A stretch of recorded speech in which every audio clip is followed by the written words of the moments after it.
Cancer Council New South Wales acknowledges the traditional custodians, both past and present, of the lands on which we live and work. Welcome to you all.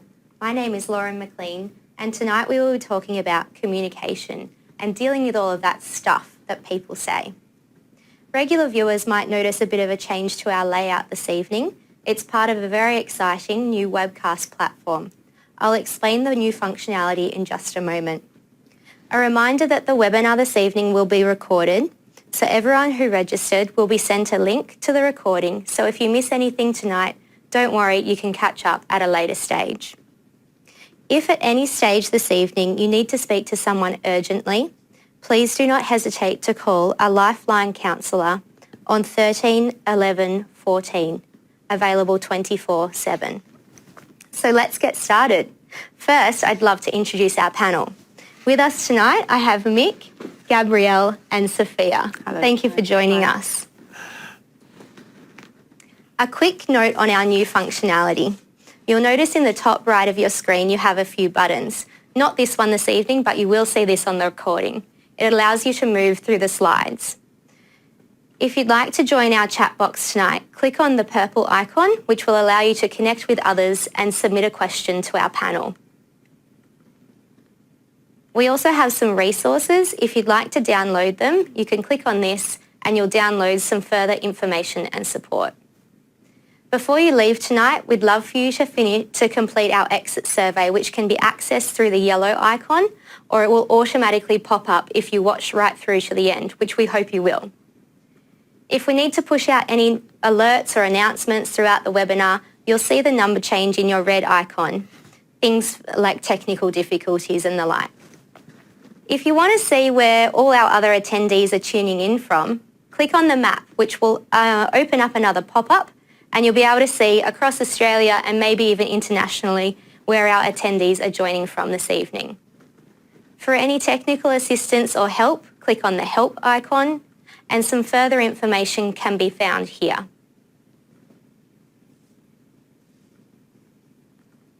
Without any further ado, let's get straight on into it, and I'll hand over to Mick to share his story. Thank you. Thanks very much. It's a great pleasure to be here tonight with such a great panel. So thanks again for the invitation. Thank you.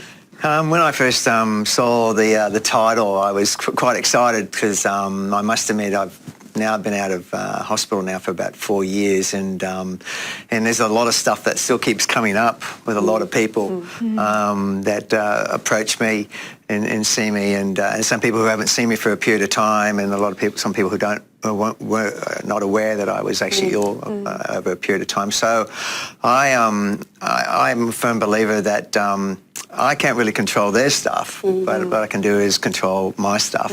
So I'd like to share with you my first slide, which is really the stuff that I'm actually saying to myself. And this has taken a little bit of time and a little bit of professional support to help me along the way with this, but I find it incredibly useful for me. So as I mentioned, instead of concentrating on the stuff people are saying to you, it's more like, well, what resources have I got so I can actually handle the stuff that's coming towards me, where I'm not going to spend my time being frustrated or resentful or judgmental. It's, these people are doing the best they can with what they have. Touch wood, they won't have to experience what I've been through. And to allow them to say what they wish to say, and in whatever manner that they do say that, and for me to respond in a way where I don't get upset, where I don't have any resent against them, and where I can actually go, they're reaching out, and in a way they are trying to love me the best they can, and how can I respond back to them? So this first slide I find incredibly powerful, and it's interesting. All these pictures that you're going to see tonight, I don't necessarily go looking for this. It actually finds me. So I'm also really big on, putting out an energy around myself of what I'd like to put out to the rest of the world. I'm not a grumpy or negative type of person. I like to feel that I'm going in the direction and living towards my values, and I find that some people aren't on the same values as myself, and that's their journey. This is the journey that I'm on, and I'm really find it really important that you are aware as a human being that you're delivering a great message to yourself. And for some of our listeners tonight, or people watching the webinar, maybe it's an opportunity for you to actually sit down and go, "Oh, am I really living to my values?" And if I was living more to my values, well, then maybe I wouldn't be so agitated to some of the comments that have been said to me. In saying that, some of the stuff isn't all negative. Some of the stuff is actually really great things as well. So that's worth taking advantage of as well. So I've found quite simply that, as this next slide indicates, is that I usually hang out with people that understand me, and it saves me spending a lot of time and energy trying to explain myself to people who don't understand me. And even though the group may be a little bit smaller, I find the quality a lot higher.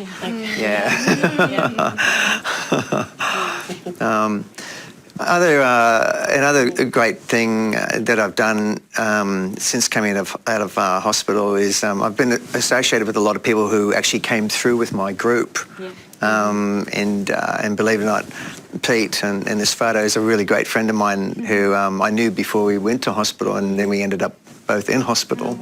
And but we still keep in touch and share whatever's going on in our lives on a monthly basis at least. And believe it or not, it's interesting to get feedback and ideas from other people that have gone through the same situations that we're encountering at the time. So I find it very helpful there. And I've always been really, probably true to myself and believe in myself even more now since I've come out of the hospital environment, and I have a lot more clearer idea of my values. And it's interesting what the universe will deliver to you, and in the way of people, or in this case, even animals. I mean, how often do you get to sit on the front of your VW and sing Rawhide to 3 donkeys out at Silverton, west of Broken Hill? Yes. I mean, and when you're not even looking. The great thing about the donkeys, they didn't have a lot to say back, but they all quietly enjoyed the ukulele. Again, I'm very aware of what you're feeding yourself. Like, I've got some water in front. We've all got water here in front of us tonight. And if it was something like battery acid, I wouldn't be drinking it. So being aware of what you actually are feeding yourself. And if you are feeding words that maybe don't align with your values, to actually say, hang on, I could maybe deliver that message a little bit differently to myself. That's, I find, to be incredibly helpful of what you're feeding your brain. With your self-talk, even when you're not talking to yourself out loud, there's still thoughts and patterns that are coming in, and that you can still keep true to your values. I find as challenging as it was at first, it's a very small word, but to be able to just say no to certain things and certain people, not rudely, but to share with them, it's just not the right time to discuss this, or maybe it's a better time to discuss this later, or, I appreciate your feedback, but this isn't really the time for me to discuss this. And discussing things that of a subject that I want to talk about, so you're sort of changing the conversation a little bit to maybe go in your favour a little bit. And as you can see, one of my values is just living the dream and taking unbelievable photographs by somehow just hitting the button at the right time. And believe it or not, a lot of people love to connect with travel. So it's a great it's a great decoy runner. A lot of people, I find, especially I've been back in Sydney from this last trip, is they're all asking you what you've been up to. and not really how you are, but more what you've been up to. And if you haven't got a 3 kilometre piece of paper with all the things you've been up to, you really haven't been living a life. I actually like to try to simplify my life, and we're beings, we're human beings. So I've been doing, enough things. I haven't got a lot of things where I've been, a checklist of doing every day. And I find it quite refreshing that I can get through a day without having to do a lot. And I can just focus and concentrate on what I really want to do with the time that I have. Time is very valuable to me. And again, to share, I've always got my phone on me, and to show them a photograph of my latest trip is always a great icebreaker to discuss. Yes. Oh, I couldn't, with that great photo. Such a good photo. So allowing the energy to come into me and allowing it to, dispense naturally is a great thing, where a lot of people I find, they're going through their own evolution in their life, they're having their own challenges in their life, and to maybe to allow to listen to them, and maybe if they ask permission, to support them, and also to allow them to support me in a good frame of mind is I find incredibly important with my health and well-being, with my road, with my trip of recovery and discovery to date so far.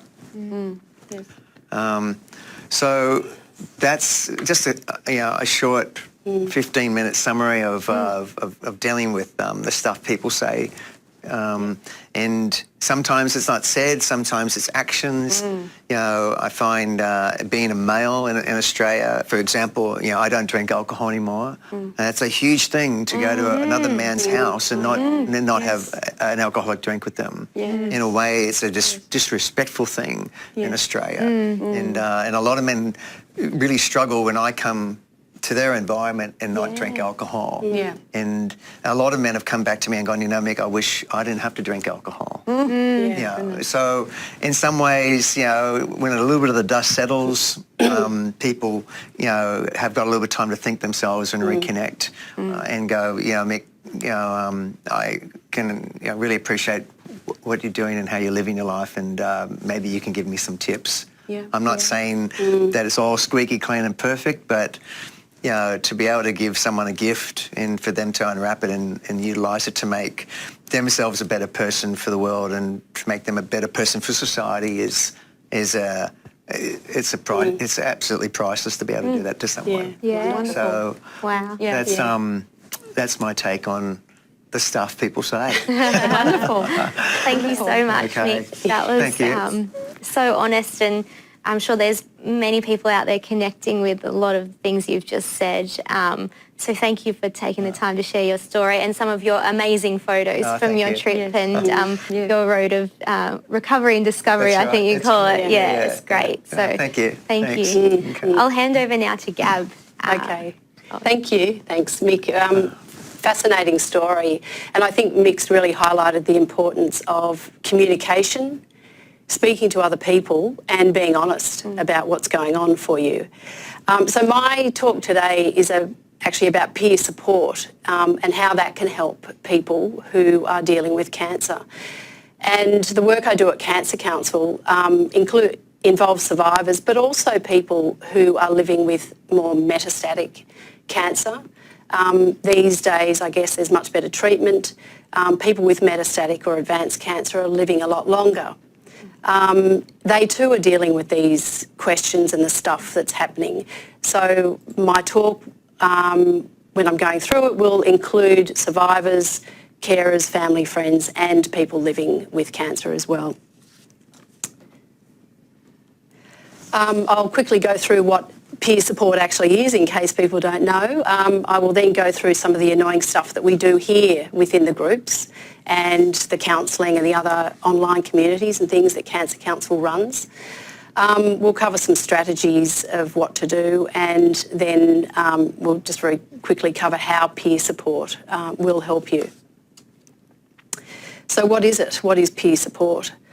Well, it involves at least two people because you've got to be talking to somebody else, but it's where people with similar diagnoses or experiences do come together to share their experience and knowledge about what's happened to them.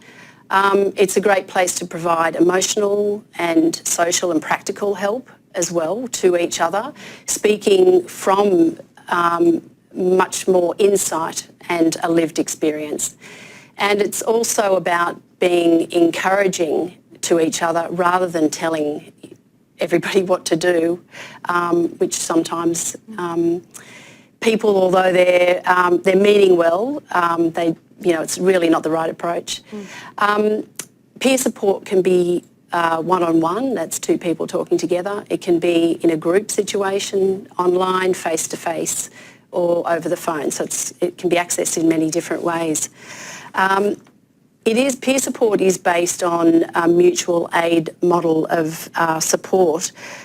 William Schwartz is a social worker who worked within groups, and he's an educator, and he describes mutual aid as an alliance of individuals who need each other in varying degrees to work on certain common problems. Annoying stuff, platitudes, well, they're all the cliches, inanities, banalities, boredoms and insipidities. So I got those descriptions off a dictionary on the web. Yep. They are the things that you guys have probably heard a million times. You won't die, you'll be fine. Be strong, you can fight this. Just stay positive, which is one that really irks a lot of people. And you look so well, you're going to win. Some of the other stuff that is said to people are the catastrophe stories. So if they find out you have cancer, there's a lot of disaster stories that you might hear from the friend who had cancer, that everything went terribly wrong. That's something you don't really want to hear when you've just been diagnosed. Other friends may be fearful and start to panic about, what do I do now?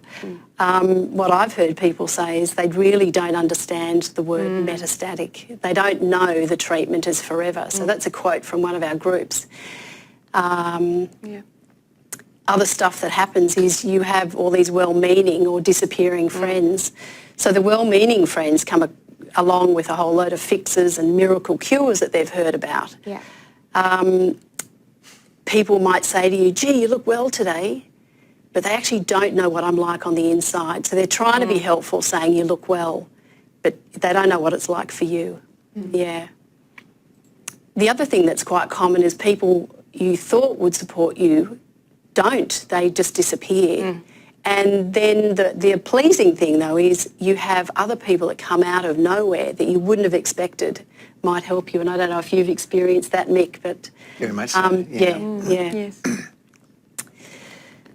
Other annoying stuff that can happen, I'm going to put a quote here that we got from our online community at Cancer Council. And the picture here really demonstrates that you can receive this peer support even though you might be sitting on your own at night contemplating your thoughts. So the one thing I still have a problem with is when someone says, oh, but you're still here, and that's all that matters. Well, this person wrote, I just want to scream. They have no idea of the journey we've travelled to get this far, and we're all grateful for the help and support given to us on the way, but we don't really need to be reminded of the battle. So that comment really generates a lot of discussion on the online community. And by putting things like that up there on the community, you're really helping other people to relate to you and start that dialogue.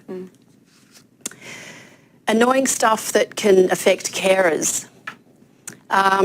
They're not acknowledged, actually, and that's annoying for many carers.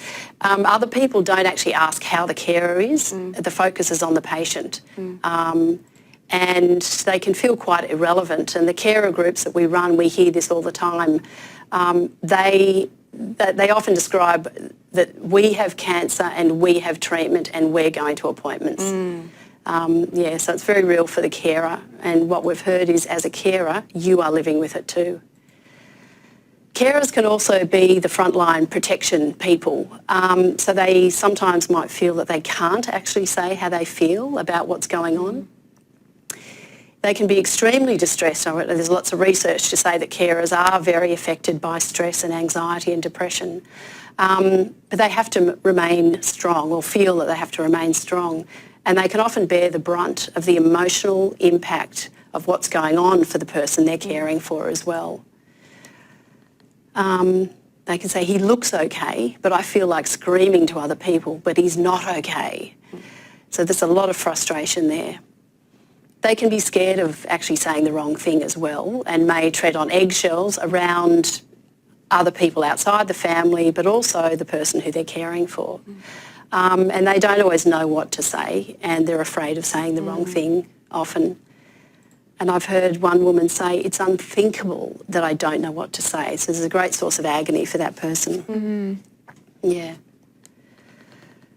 So the effect of some of the annoying stuff that's said is about disconnection. It can really disconnect you from other people around you, and this is true of the person who is affected by cancer and the carer as well, or the family around them. They can feel really isolated.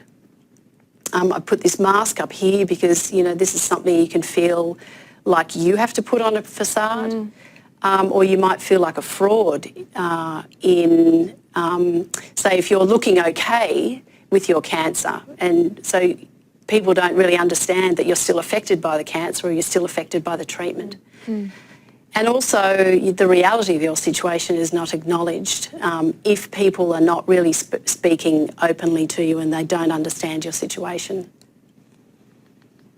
You can feel really judged that you haven't done enough, and this is particularly for people whose cancer cannot be cured, that you haven't done enough, you didn't get enough treatment, you didn't get it early enough. That makes life really hard for people who are living with metastatic disease. And maybe they feel like others think they haven't tried hard enough to beat cancer. The effect is also that these things may make you less likely to talk to others about how you're feeling. You might also want to protect people from the truth of your situation. And that then also causes that you are grieving the loss of your friends. Some strategies then for people who have had cancer or do have cancer. Some practical ideas maybe, and this is hard, you can tell people how you feel. Mick actually mentioned that you were very honest about what you said to people. You've got to tell them how you feel. Yeah. Please let them know that they don't have to make you feel better. There's a caring medical team if you are currently in treatment that is trying to help you feel better, but it's not up to everybody to do that, so let them know that. Be proactive, actually, and this can be hard because I know from hearing some of the peer support groups, you want people to already know this stuff, but you know, you do have to kind of let people know as you go. So be specific about how people can help you. And then also we encourage people to talk about things like advanced care directives or palliative care or wills. Just because you talk about these things doesn't mean that you actually need them right now. It's good for all of us actually to be prepared with all that sort of stuff, but what we would aim to do is normalise the topic by bringing this out into the open. And it's all about empowering yourself, and by telling people what's going on, that's a good thing to do. Some of the strategies to deal with your emotional stuff is please tell people how you feel. Express the grief and the loss that you feel. There's a lot of losses that come whether you're okay with your cancer, whether you finish treatment. Your life has changed, so it's important to acknowledge that loss. You can use dark humour sometimes if that makes it easier for you to introduce a difficult topic. I hear this a lot, take everything as it comes. Easier said than done, perhaps, but that's an attitude, I guess, that we'd encourage you to take up if you can. See a counsellor or a psychologist, and then, of course, I'll say find peer support because I know that works. What I hear many times in the group is you're in the right place. The fellowship of this group helps. So strategies as a carer, a friend or a family member might be if you want to talk to the person who has cancer, ask them, how are you going today? It's all about today. What would be helpful for me to do for you, rather than asking them, what can I do? What's helpful for you? Invite them to talk about anything if they'd wish to, but also respect their wish not to talk. Acknowledge that life can be difficult. I think that's a big one, because we don't have the capacity to solve everybody's problems. So just acknowledging that life can be tough can be good enough. Follow their language and take the cues from them if you're in a dialogue with them about their cancer or they're newly diagnosed or they've finished treatment and they don't feel great. And remember to talk about other parts of life. Everybody, whether you have cancer now or you've finished, you are living your life. We're all living our life, and so, focus on that too. And as a carer, as I said before, there's a lot of research to show that they do struggle quite a lot. Remember to take time for yourself. Again, easier said than done. And acknowledge your own needs and seek support for yourself. So how peer support helps is, I'll say there's a lot of research to tell us how it helps, and evaluations that we've had access to and have done ourselves at Cancer Council really show that there's a high consumer acceptance of peer support. There's good provision of valuable information about how to cope, and that is from the people within the peers themselves sharing that together. And that then helps create reduced feelings of social isolation. Some of the other benefits are about reduced anxiety, and that leads to more positive and optimistic views of the future.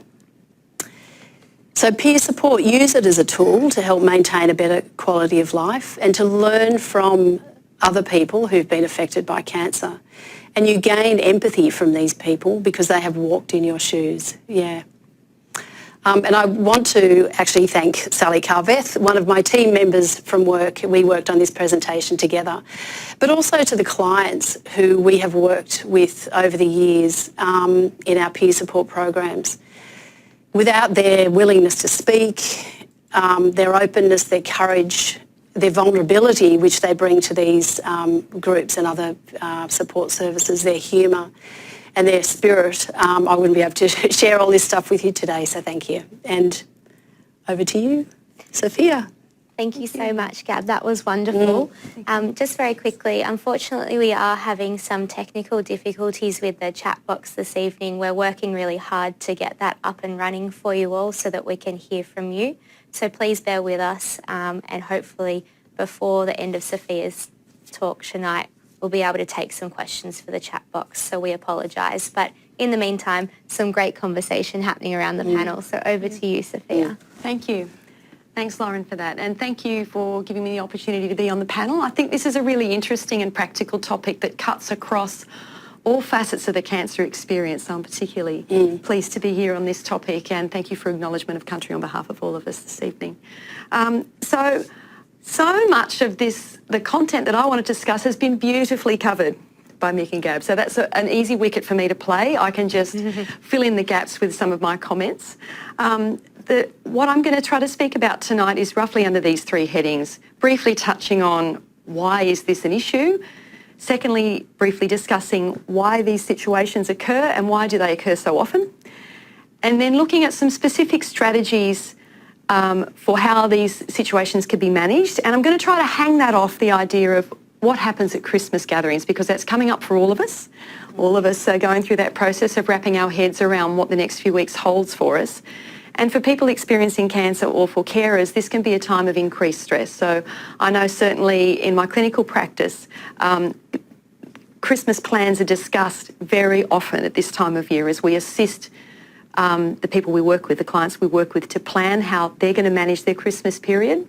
And I've learned enormously over the years I've been in psycho-oncology from the clients that I speak to, from having those conversations before Christmas, and then also I get to speak to them on the other side after Christmas to work out what of the strategies that we came up with together worked and what didn't, and they've taught me enormously. So I'm really thrilled to be able to share some of that with you. And I thank my clients, if some of them are out there listening, thank you. Mm-hmm. Okay, so why is this issue a problem? These moments that occur when things are said to people who either have cancer, identify as survivors, or are as carers, either of those categories or any of those sort of in any of those sort of experiences. Why is that so common? Well, I think it's a big problem because it's distressing for the person who hears it, and it's also a risk factor for social isolation. I guess that's the perspective that I bring as a psychologist too, is that I see not only is it painful, but it actually puts people at increased risk of poor mental health if they actually start to become more socially isolated because they're so affected by the comments people say.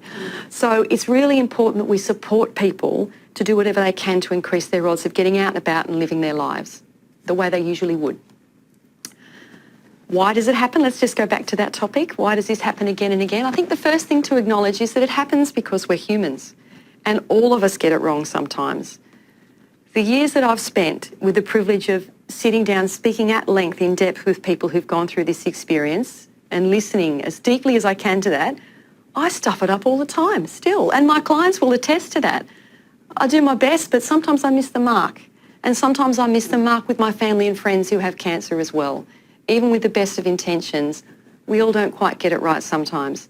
Sometimes my clients come and tell me about things that they've found distressing that are said to them by another cancer survivor as well. So I think that's the first thing to say. We all don't quite meet the mark sometimes. Secondly, I think what I'd say is that of all the occasions that I hear about where someone is distressed by the comments of someone else about their cancer, very rarely is the person intending to cause that person with a cancer experience distress. It does happen every now and then. Every now and then you'll come across a person who is purposefully using someone's cancer experience to increase their distress, but it's very rare. Would you both agree with that? Mm-hmm. And if that is occurring, if someone is on purpose using your cancer to cause you distress, odds are that's not the first time they've tried to use something difficult you're going through to cause you distress. Mm-hmm. So I guess in my mind that's kind of a whole different category.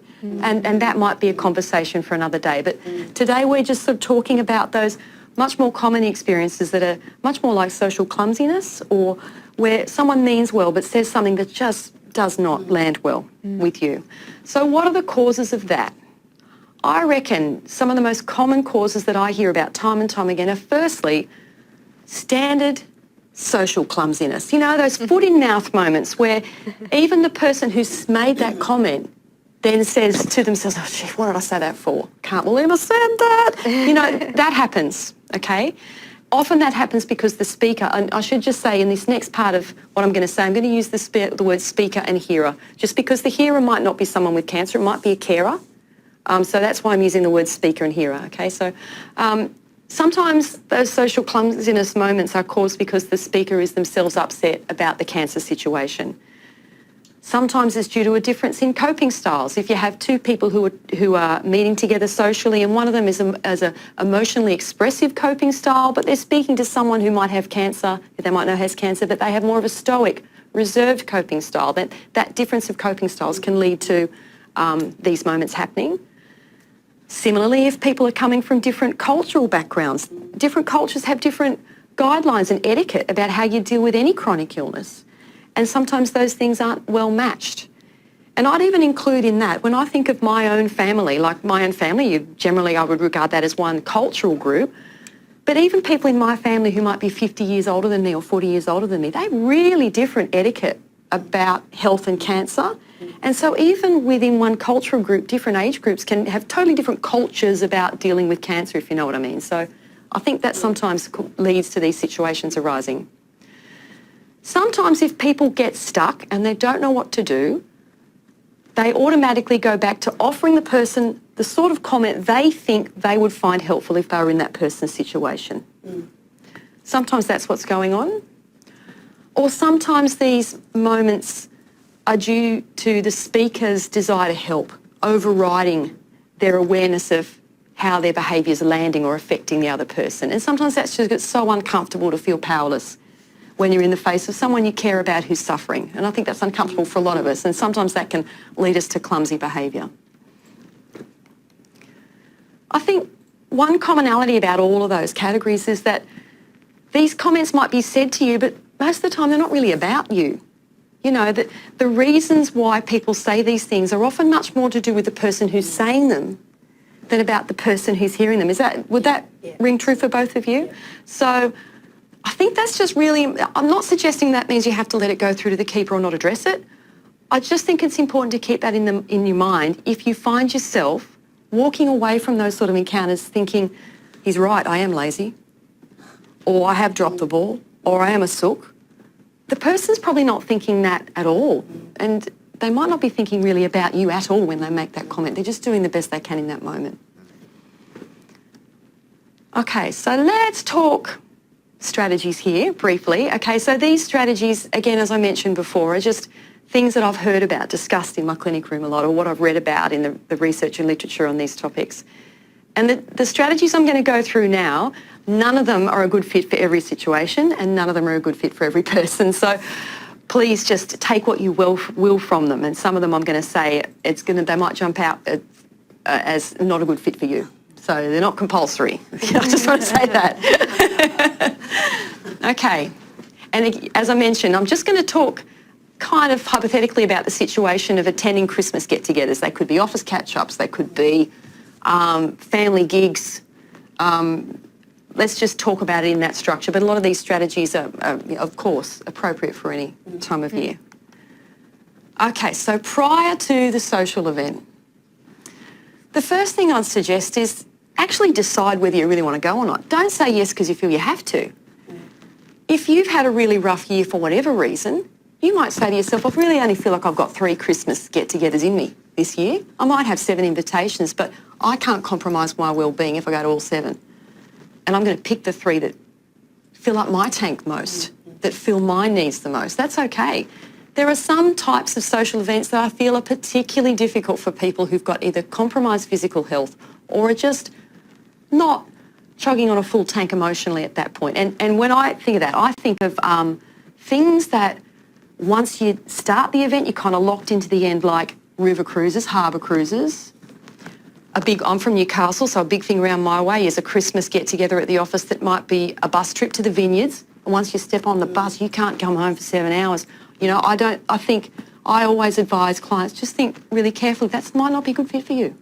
Yeah. Secondly, take a sidekick. Take a partner in crime or a wingman, or take a guest with you. Try not to go alone. And if you can't find anyone to go with you, can you use your support groups to arrange for someone to wish you good luck as you walk in the door and debrief you afterwards, even if it's just a couple of texts, you know, just so that you go into that encounter knowing you've got a posse behind you, even if they're in cyberspace, you know. And before you go to the event, brief that guest, particularly if there's any particular person who's going to be there that you're nervous about encountering, and see if you can set up a system of signals to your guest. You know, if Uncle Trev approaches me, can you just sit with me?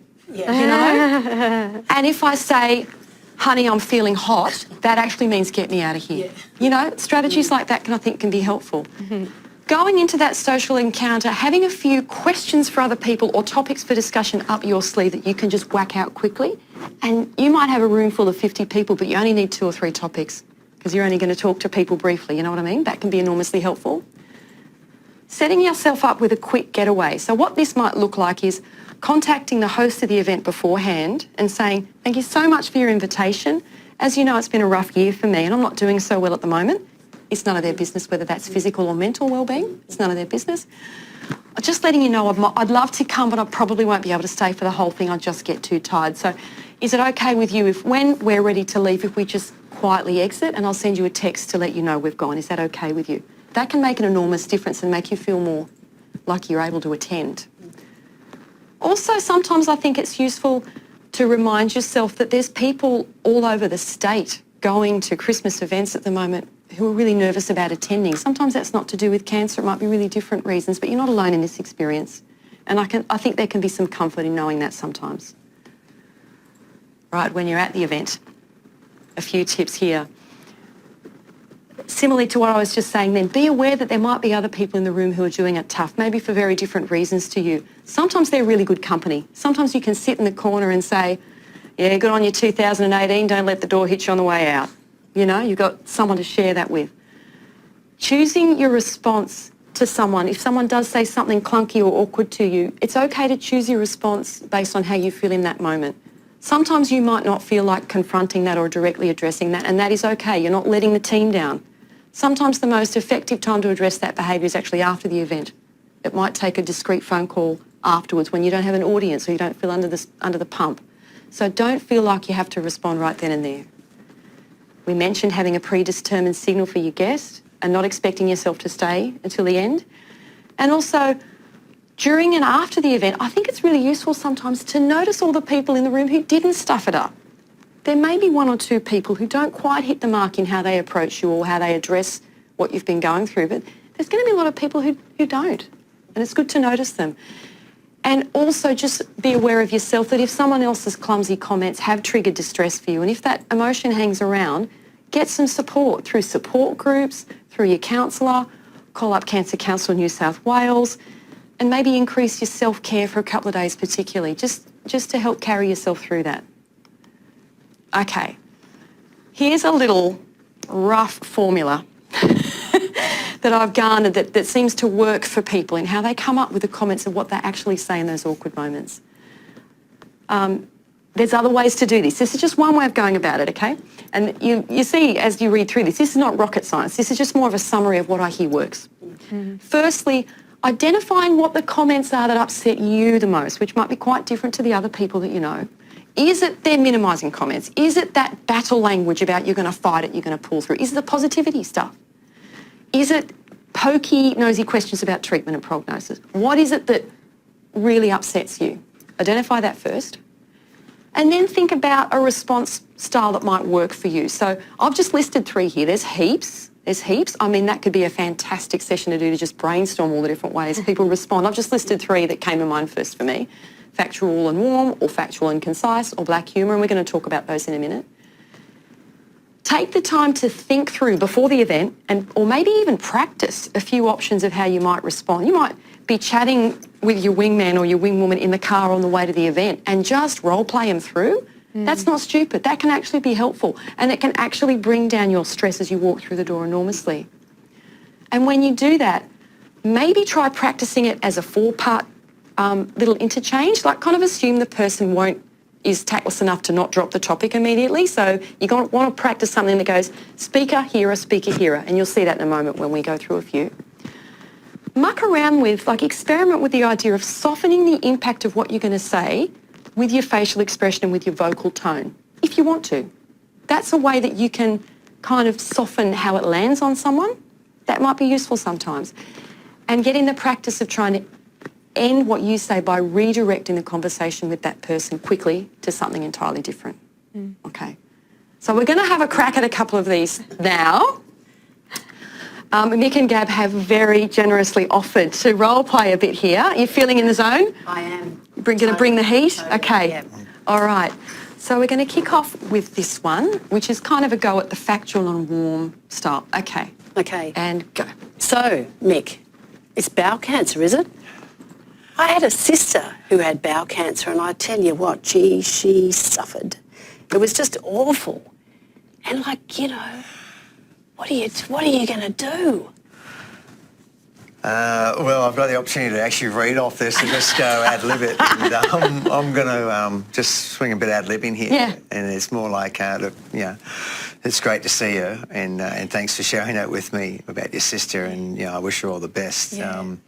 But maybe at this moment it isn't really the right time for me to discuss what I'm going through. But I thought you might want to know about her, because then you kind of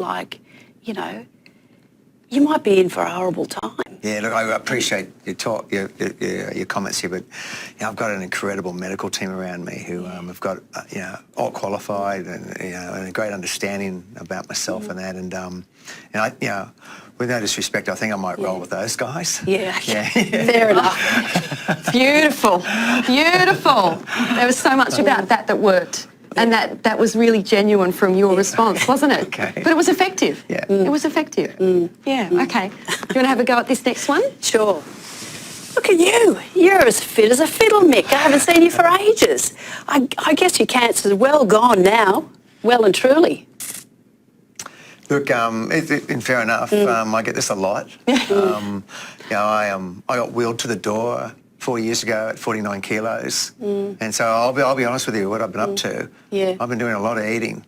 Yeah, right. I'm back up to 72 kilos, so I've been in a good paddock, and not all junk food, but a lot of great food. And it hasn't just been the food; it's been a lot of other things I've fed to myself, the people around me. The emotions, the energies, the things to say no to. So I actually am focused on my healing. And I really appreciate your comments that I actually do look good. I'm not trying to get big-headed or anything about that. You're as fit as a fiddle. You'd never know you had cancer. Look, there's other things that go on still that I don't think it's really appropriate to share with you, but I'll just be really upfront and honest with you. You never walk out those two doors ever the same again. Wow. And no disrespect, and I appreciate your comments, but there's some days that you won't want to see me, and there's other days I don't even get out of bed. But today, at this very moment, I'm really grateful that we're sharing this conversation.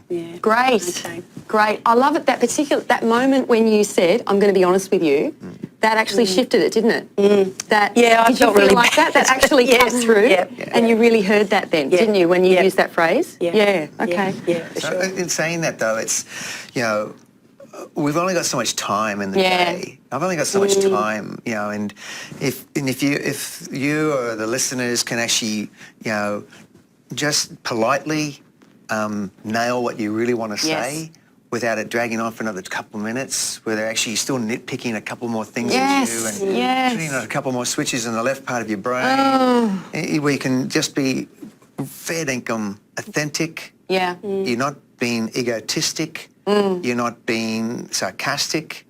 You're not being, you're not living in the fear. You're just being really straight to the point.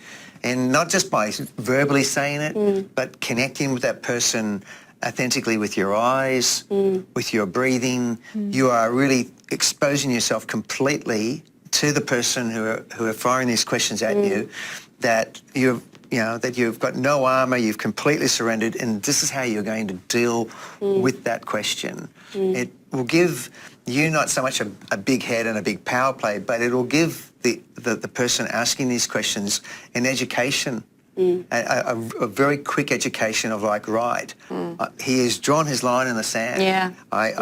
Politely. And so now true. he's allowed me to, discuss this at not my level, but more a fair dinkum at both authentic level, where someone isn't trying to go for a power play on you, or being sarcastic to you. You're actually we are now both locked in at the same level. Right, that's true. Okay, well, how about let's let Nick off the hook for the last one, and because I should probably do one of them because I wrote them. Okay, so do you want to be speaker or hero? I'll be the speaker. I'm in the role. Okay, Thanks. go. So I've got to tell you about the Stuttgart method.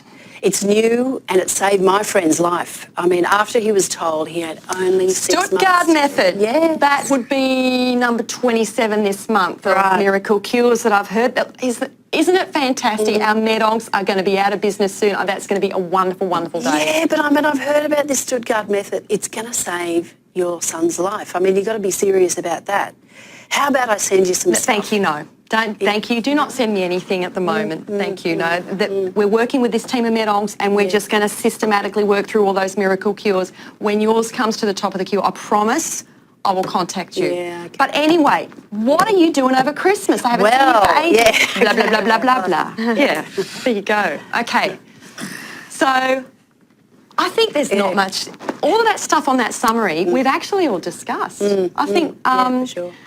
There's no magic formula or right way to respond. It's about finding your own style. Would you agree with that? It's getting that balance between being genuine but also finding something that's sustainable, that you don't feel like you've got to give a lot of energy to every single conversation, because there can be heaps of them. the energy, your energy you're spending is you're actually trying to put the energy into you to heal. Yes. Even a year, a 2, 5 years, 10 years out, there's still, you're not aiming to try to spend extra energy trying to put Band-Aid approaches on people coming to look, they all love you. Yeah. They're all caring for you in a way. Maybe the message isn't being delivered in the way that you specifically want, but but be able to say the little word of no, and be really fair dinkum with your values of, time is one of my values. Yes, totally. And I think just the only point I would say about that is call the Cancer Council for tips on getting involved in support groups or to access more counselling or to see a psychologist. Do it. If that's going to help at this time of year or any time of year, they're a fantastic resource and they're going to steer you the quickest way to get access to extra support. Yeah, thank you. Thanks. Wow, thank you so much. What an amazing discussion we've had so far. Yes. We do have some time for some questions, and thank you to everyone who submitted questions upon registration. We've got plenty of time to get through them now, which is great. The first question, I think, we had a few around this theme of, positivity and you must stay positive and, all of that. There was quite a number of them. So I thought maybe, Gab, if I throw this one to you to start with, it reads, I'm so fed up with people saying you must stay positive. How do I respond to these comments? Well, I've heard this a million times and people really, really do get annoyed with it. What I would say, I guess, is what we've been talking about is be honest about what that means to you and how unhelpful it could be to you. Positive means a lot of different things to a lot of different people. And so you can sort of say, look, if it doesn't click with you, you just say that kind of positive comment does not help me. It's really not helpful for me. Maybe you could tell them something that might be a bit more helpful to say, how are you today? What can I do for you? So staying positive doesn't solve any problem. Yeah. And leading on to that, Gab, we did, unfortunately, I'm sorry everyone that the chat box hasn't improved and we're not hearing from all of you out there, but we have received a question from Leslie through the chat box and it links to what you were just saying, I think. She asked, how does she sort of deal with relatives who are keeping their distance and won't engage and really unable to provide the love and the support, which is all she really needs at this time. So what I would say is people don't know. A cancer diagnosis doesn't come with a handbook. So people actually don't know how to respond. So the people who are sort of disappearing and staying away, what I would do is encourage you to approach them and say, look, this is awkward for you too. I understand that. This is the type of thing you could do. Yes. Would you? Yeah. I think I often use the phrase of, unfortunately, you need to coach people how to support you. Yeah. You've got so much on your plate when you're going through cancer treatment. There's no justice in this, but the reality is you need to coach people how to support you specifically, because even if they have other family members who've gone through cancer before, the strategies that might have worked with that person aren't necessarily going to work with you. Yeah. I wish it wasn't the case, but it's kind of got to come from you. Yeah. And then, so the second question I think ties into that positivity theme. So we'll move on to number 3, which is I have no hair at the moment and I'd love to hear other people's ideas on how to deal with, acquaintances, strangers, everyone out there who thinks it's okay to comment on that, having no hair. Yes, and I would imagine that you've heard these comments too from people before, particularly women cop a lot of comments about it. I think I don't hear it as something that comments don't get made about men in the same way when their hair disappears. There's a different context around that. But I would suggest maybe even just going back to that process we were discussing before, just have a crack at trying a factual and warm response or a factual and concise response or a black humour or dark humour response, or even just cutting the conversation dead by just saying, that's a touchy comment. Can we talk about a touchy topic? Can we talk about something else? And if you want to soften that, saying it's a touchy topic, can we talk about something else? You could add in warm facial expression, or you could reach out if you're comfortable and touch the person. Oh, look, can we talk about something that's touchy? Can we talk about something else? Yeah. That can kind of change the tone of that. I reckon a trickier one too is if it's being said by a child, You know, if it's because have you heard that? Like if it's a child who's just, what happened to your hair, Auntie Grace? Well, you're not pretty anymore. What happened? So that's a trickier one too, and maybe just pitching it as, oh, honey, I'm pretty in different ways now. I feel pretty on the inside, and you would not believe the wigs I get to try on now. Yeah. And how about next time I'm trying them on, how about can we FaceTime and you can watch and you can help me pick one, or I'll take some photos and send it to you. Like you can kind of just pitch it differently depending on the person who's speaking. That's great. Did you have something you wanted to add, Mick? You're nodding along there. No, I'm agreeing. Okay. I'm completely outnumbered here. So I'm agreeing. Well, I might throw this next one at you okay. because it sounds like it might be something that you've experienced. So how do you deal with that? Oh, you're cured now, right? You know, on you go, back to work and back to everything. And Yeah, in a way, you know that sentence, you're cured now, and in a way, it's I take that as a huge compliment. You know, so I look at I heard what you said, being cured, and in some ways, I do feel like I am cured, and in some other ways, I still have some challenges that are happening to me on a hourly or daily basis, and about going back to work. Well, I'll be completely honest. I'm not going back to work. I'll do things that really relate to me and my values, and if I can share that with other people in the world, and if I can make an income from that, well, then that's what I do. But my days of working 100 hours a week are completely oval. With that. So, but again, I get a lot of this from the mail. That's Australia. interesting. That's interesting. It's a big program of that. If you're not a working Australian male and really having to go. Yes. And I'll be honest with you too. I mean, I was brought up as a young man. I mean, if you wanted love and respect in the family, you worked. Yes. And you didn't work 8 hours. You did your 10 hours a day. And that's. So there's been some changes, some addictions, some hard wiring that's been taken out of me, and some other things that have been allowed to come back into me, where I don't wake up and feel guilty that I'm not on the end of a shovel shoveling wet cement for you today.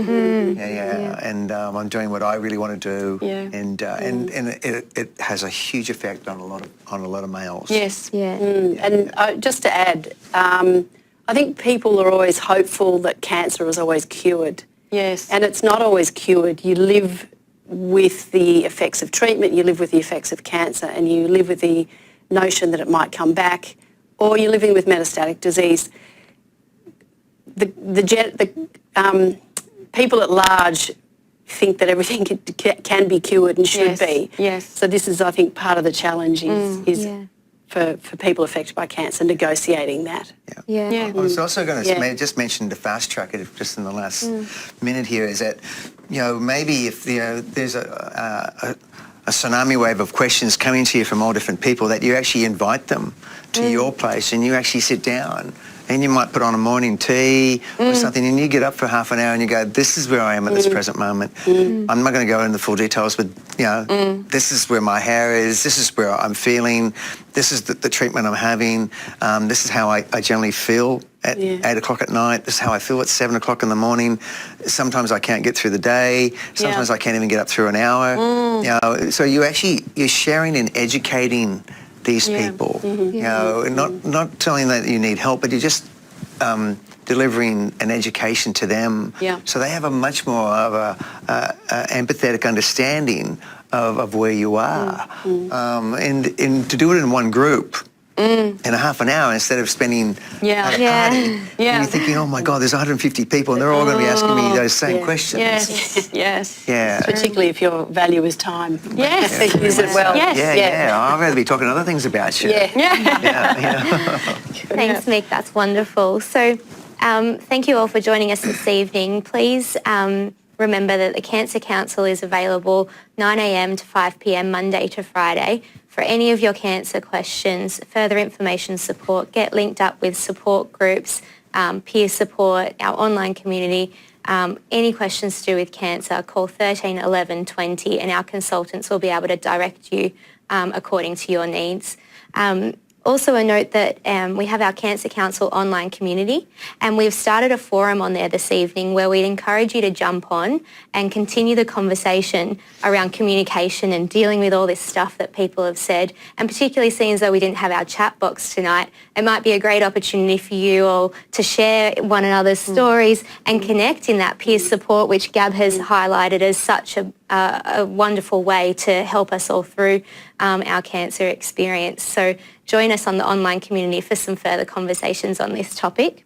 And again, a reminder, if this topic has brought up anything for you tonight, please don't hesitate to call Lifeline on 13 11 14, available with 24-hour crisis support. Before we go tonight, though, I must, of course, thank our panel. You've been wonderful, and thank you for volunteering your time and dedicating to tonight's topic.